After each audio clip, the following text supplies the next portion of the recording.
tissues and crying and crying. And then I thought, look, I've got to get a grip here and do something useful for Diana. And I decided the first thing that needed to be done was to find somebody to write and deliver the eulogy.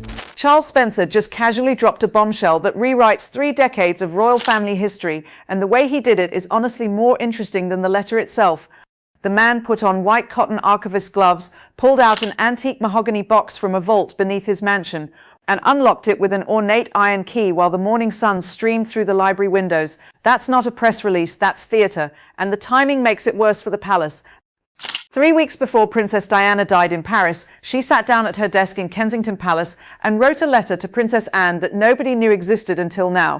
For 30 years, the public has been told these two women were basically rivals who couldn't stand each other. The media painted Diana as the emotional fashion icon and Anne as the no-nonsense workhorse who supposedly rolled her eyes at all the drama. Turns out that was completely wrong. And what's wild is the palace may have known it the whole time. Before we go further, if you're new here, hit subscribe so you don't miss it when stories like this break. Let's talk about what's actually in this letter, because the details are far more specific than vague emotional complaints. Diana wasn't just venting about feeling isolated. She had gotten her hands on an internal palace document 2 days before writing this. That document reportedly outlined a plan to reduce her security detail as a way to pressure her into giving up her independent work. She called it an administrative trap. Her phrase, not Charles Spencer's, not a biographer's interpretation. She wrote that the ultimate goal was to use an obscure clause in the 1772 Royal Marriages Act to pursue a custody dispute over William and Harry, asserting that the sovereign had authority over where they lived, where they went to school, and essentially every part of their daily lives. That's not a woman being paranoid. That's a woman who believed she saw legal machinery being assembled against her and decided to document it. When you line up what was written against what happened in the years after her death, the letter becomes even more significant. Diana reportedly asked Anne to act as an emotional buffer between her sons and the traditionalists who wanted to shape them into distant symbols of the state. She wrote that Anne was the only member of the family with the courage to look a reigning monarch in the eye and defend a mother's basic rights. And here's the part nobody's really talking about yet. Anne apparently did exactly that for 30 years without ever saying a word publicly. Records reportedly show that between 1997 and 2005, Anne quietly adjusted her charity schedule to be at Windsor during the boys' school breaks. No cameras, no press, no correspondence documenting the visits, just a woman showing up in a private car, walking with William and Harry through the grounds, giving them space away from the chaos. That's not a coincidence. That's someone allegedly keeping a promise made to a sister-in-law. What makes this feel different from typical royal gossip is the physical process behind it. Charles Spencer reportedly spent 48 hours working with a forensic document examiner before saying anything publicly. The handwriting pressure points were compared against verified letters in the Spencer family archive. The signature was authenticated. The paper carries the Kensington Palace crest. The date in the corner reads August 10, 1997, 21 days before the crash in Paris. A second copy reportedly sits in a Fleet Street law firm vault, sealed and registered under an anonymous holding company 30 years ago. The palace legal team reportedly looked for grounds to block publication and couldn't find any. The letter was addressed to a private individual, not a state official, and was found in a private family archive. Constitutionally, the Crown has no claim on it, which is where this gets strange. If the palace knew or even suspected this letter existed, then the public narrative around Diana and Anne's relationship was, at minimum, incomplete. For years, the story sold to the public was one of quiet friction, Anne supposedly viewing Diana as a distraction from the institution's dignity. But according to newly surfaced accounts, the two women's schedules placed them in the same regions on multiple occasions between 1996 and 1997, their cars logged at nearby locations within 30 minutes of each other on separate dates. Whether that was coincidence or something more coordinated is exactly the kind of detail historians will now be picking apart. There's another detail circulating alongside the letter's release. During a private family gathering at Balmoral in the summer of 1996, a senior advisor reportedly floated the idea of using old Crown property rules to limit Diana's access to her apartments at Kensington Palace, effectively pushing her office outside London and reducing her media reach. According to accounts tied to this release, Anne shut the idea down on the spot, calling it reputationally reckless. The proposal reportedly never made it to a formal draft. Diana, the story goes, learned about it the very next morning. If true, these weren't two women being polite in public and cold in private. They were quietly working against the same pressures, on the same side. Honestly, the fact that Anne is said to have kept this to herself for 3 decades is the most striking part of the story. Think about how many people around Diana sold their stories over the years. Former staff wrote tell-all books, friends gave interviews, recordings were sold to broadcasters for enormous sums. Through every wave of public obsession, Anne reportedly gave 0 interviews, authorized 0 statements, and kept her copy of the letter locked away, tucked beneath personal papers, away from any official archive. When palace archivists reportedly requested access to her private correspondence, she declined, telling them the contents were personal family matters, separate from state business. And apparently there was no legal mechanism to force the daughter of Queen Elizabeth II to hand over private papers without triggering a damaging internal dispute.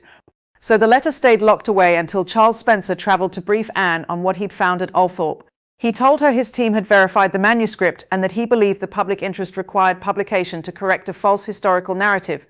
According to the account, Anne listened in silence and gave her quiet endorsement, recognizing that once the Althorpe copy was authenticated, hiding the duplicate would only look like a cover-up. The content of the letter itself is what's going to cause the real headaches going forward. Diana reportedly referenced a separate private collection of over 200 letters and diary entries from her school years and early marriage, deliberately kept outside official royal archives. And here's the detail that's reportedly keeping palace lawyers up at night.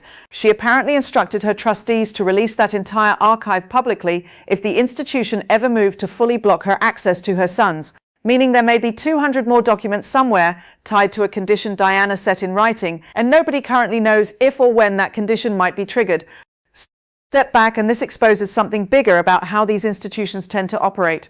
For decades, the public relations machinery worked to frame the tension of the 1990s as a simple, tragic marital breakdown.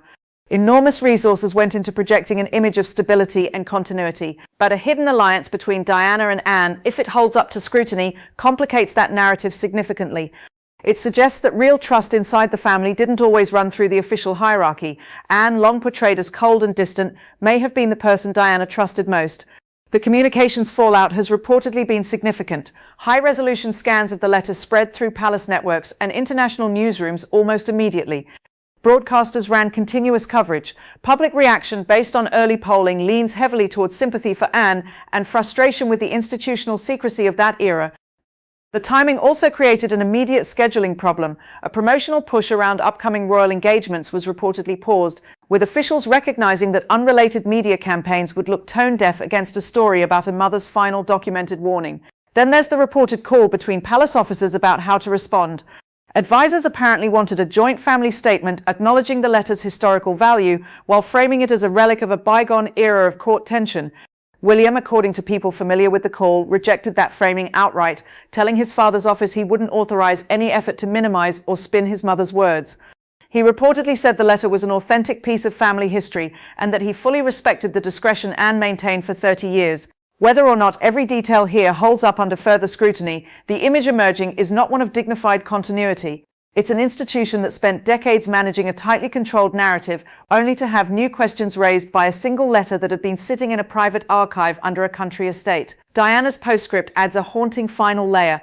She reportedly wrote that she was leaving for the Mediterranean the next morning, with a growing sense that her time to secure her son's emotional safety was running out. Written 3 weeks before her death, that line turns this from a piece of family correspondence into something far heavier, a time-stamped record of a mother who believed she saw the forces arrayed against her and chose to write it down. And it surfaced not through a leak or a tabloid payout, but through her brother in a library with a key that had apparently been waiting 30 years for this moment. The manuscript has reportedly since been formally verified and archived through official probate channels, which means, regardless of how the surrounding claims are ultimately assessed, Diana's actual words are now part of the historical record. Outside, the public reaction has been notable in its consistency, less anger, more a kind of collective recalibration, as if people are quietly rethinking what they thought they understood about that era. What emerges, if these accounts hold, is a story about 2 women the public assumed were rivals, but who may have actually been each other's strongest allies inside a system that wanted to control them both. Diana needed someone inside the institution who couldn't be easily sidelined. Anne, throughout her career, was famously resistant to image management and press expectations. When Diana's marriage dissolved and much of her social circle quietly distanced themselves to avoid controversy, Anne, by these accounts, was the one who didn't, not with speeches, not with interviews, just by consistently showing up and by keeping a promise for 30 years without ever asking for credit. None of this has been officially confirmed by the palace, and it's worth remembering that plenty of dramatic royal stories over the years have started strong and unraveled under closer examination. But if even part of this holds up, it reshapes how an entire era of royal history gets remembered, not as a story about two women who couldn't get along, but about a quiet 30-year act of loyalty that nobody was supposed to know about at all.